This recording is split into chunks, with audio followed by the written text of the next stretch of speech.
The first vehicle that I restored, that I bought when I was at school, I restored it. I got involved with people in the Vintage Car Club. I had a friend I went through school with who was into it as well.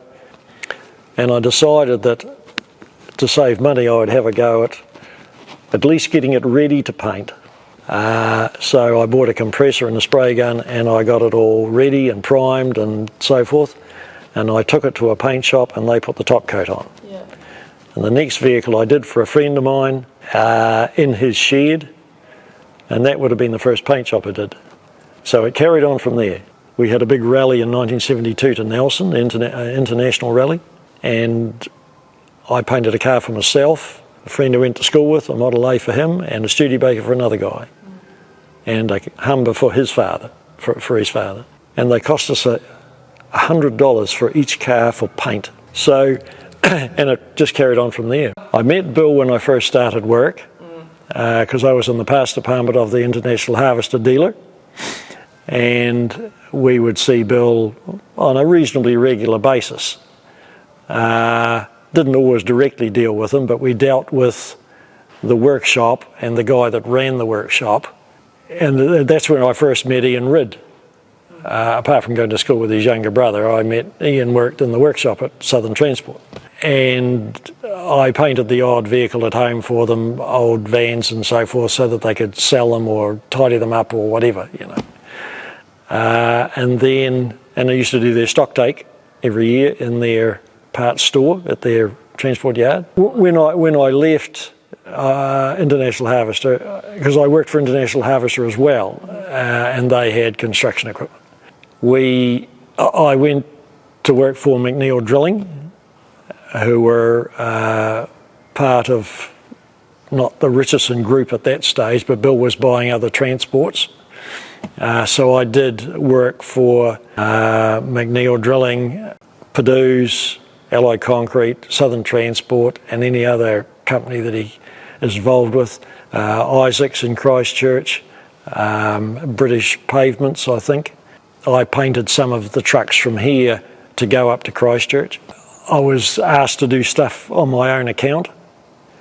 So they set me up in Southern Transport's yard, which is now the museum's paint shop.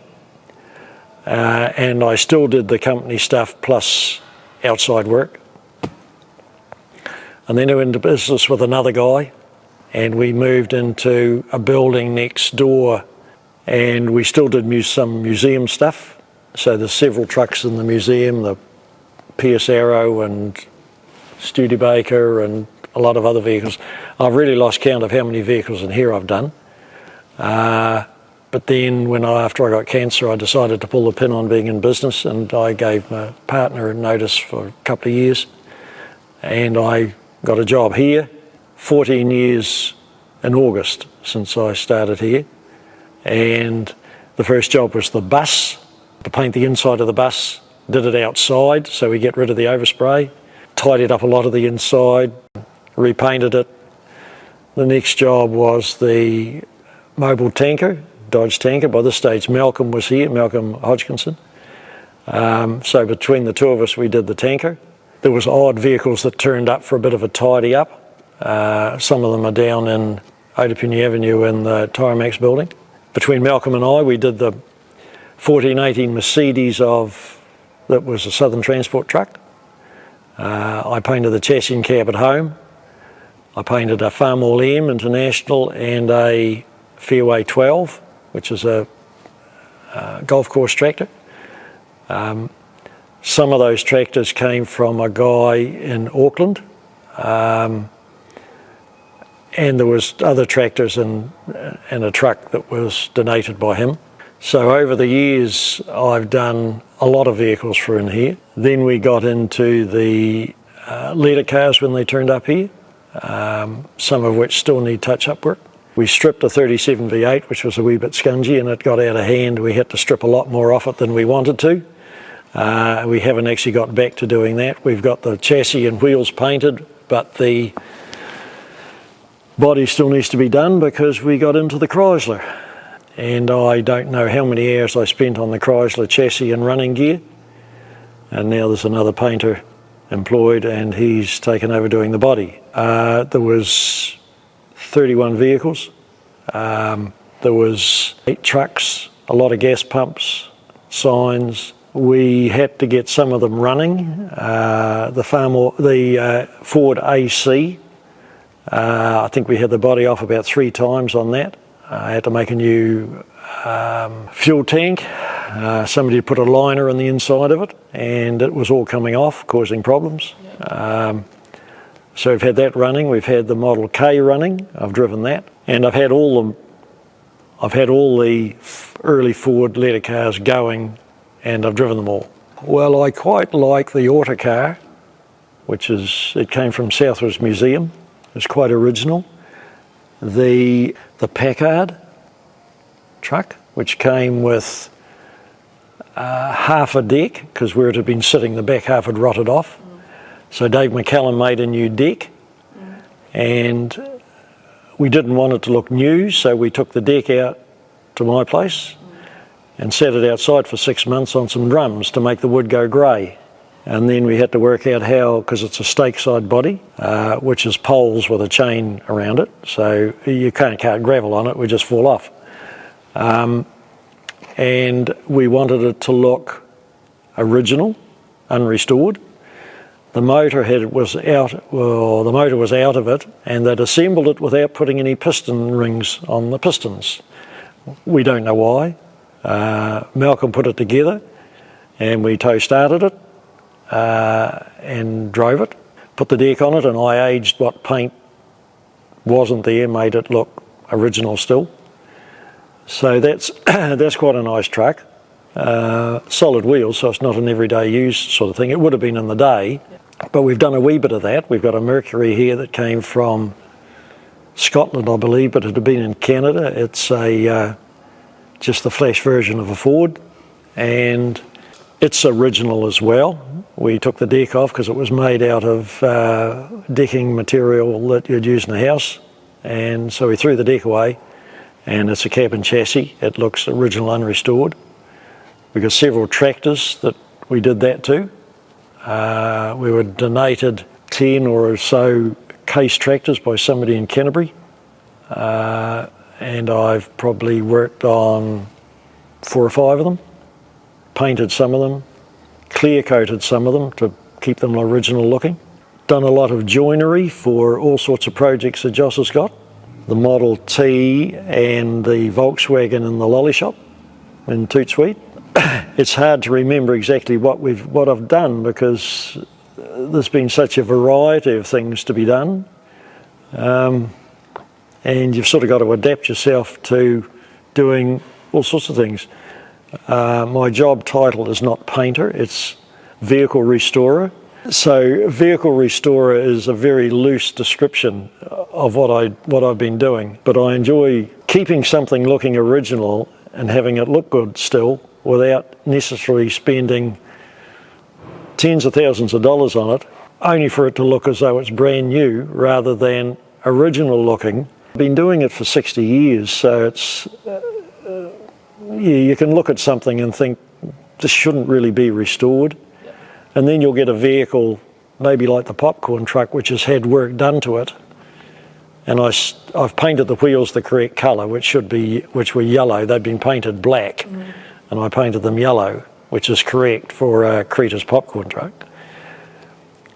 But it does want a bit of tidying. There's been some alterations done to 1 or 2 things on it, and it wants to be put back to the way it should be.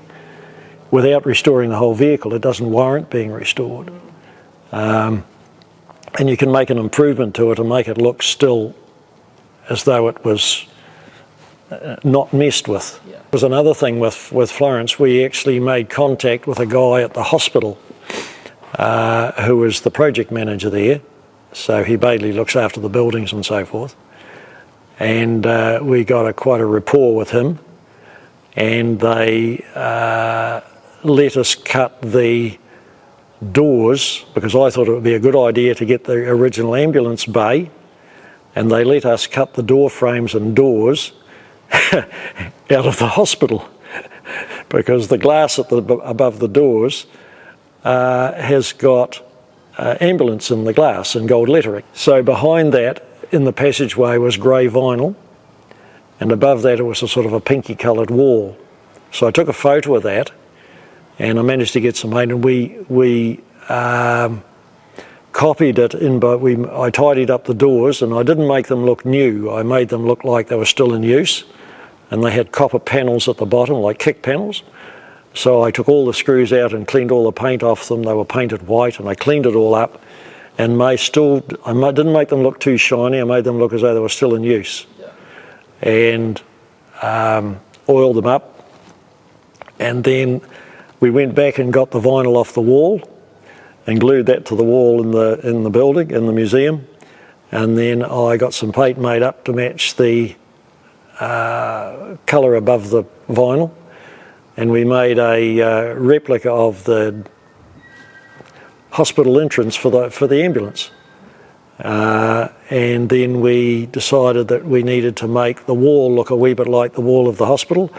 So we got some wallpaper. I think it came from Germany through one of the paint shops in town. Cleaned up the wall and made it look level, and got a big print made of the original head office of the hospital, and put that on and made it look like the hospital. But we spent a lot of hours on Florence. We were also donated a truck by a family, or a bus that was owned by Le Mans Motors, which these people were going to use to tow a caravan that was a homemade caravan made in the 50s and possibly even the 40s. They'd started sanding it, but they'd maintained one side of it still original, and I touched it up and aged the rest of the caravan to make it look like the side that was saved. And that's on display. Joss bought the caravan off this family. Yeah. So we've got a camping display along with that caravan. So I quite like doing that sort of thing. That caravan came even with a bucket of coal inside it. And we hunted around and we found a clock that would actually fit in the back of the original clock inside it. We actually had to tow it out of where it was with my quad bike. We've also got one of Invercargill's old trams, which is a sister tram to one in Christchurch that runs around the streets. I've done quite a bit of painting and so forth on that. But I would like to have seen that finished, and been part of it. The 37 V8 is another one I would like to have been part of and seen it finished, seeing I started it. Yeah. The Chrysler, a big car, it devours time like no other car that we've had here, just because of its sheer size, I think. Yeah. And the fact that we don't settle for second best. No. But we didn't settle for second best on the Volkswagen ambulance on Florence either. Yeah. We don't really settle for second best at all, regardless of whether we've kept it looking original. Well, the Americans call original cars survivors. There's nothing like having something original. Even if you've got stuff for a pattern, old stuff. Don't ever throw it. If you're restoring a car and you're pulling it to bits, don't throw anything away, ever, until you've finished it. Because you don't know the small detail of something you've thrown away is what you want before you finished it. In terms of going into retirement, what will you miss the most? Probably working with the guys that, they may let me come back for a cup of coffee every now and then.